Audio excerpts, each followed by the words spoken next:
പ്രിയപ്പെട്ട അധ്യാപികയ്ക്ക് നാടിന്റെ അന്ത്യാഞ്ജലി. പന്മന വടക്കുംതല DVLP സ്കൂൾ അധ്യാപിക രാധികയ്ക്ക് സഹപ്രവർത്തകരും വിദ്യാർത്ഥികളും നാട്ടുകാരും വിട നൽകി.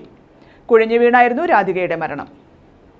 പന്മന ഗ്രാമപഞ്ചായത്തിലെ വടക്കുംതല ഗവൺമെന്റ് മോഡൽ DVLP സ്കൂളിലെ അധ്യാപിക രാധികയ്ക്ക് നാട് വിട നൽകി.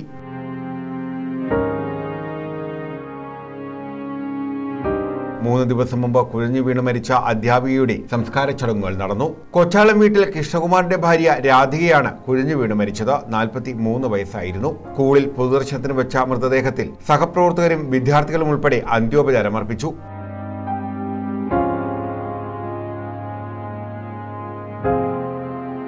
പ്രിയപ്പെട്ട അധ്യാപികയുടെ ചേതനയേറ്റ ശരീരത്തിന് മുന്നിൽ വിദ്യാർത്ഥികളും സഹപ്രവർത്തകരും വിങ്ങിപ്പൊട്ടി. വൻ ജനാവലിയുടെ സാന്നിധ്യത്തിലായിരുന്നു സംസ്കാര ചടങ്ങുകൾ നടന്നത്. സ്കൂളിലും വീട്ടിലും അന്ത്യോപചാരം അർപ്പിക്കാൻ നിരവധി പേർ എത്തിയിരുന്നു.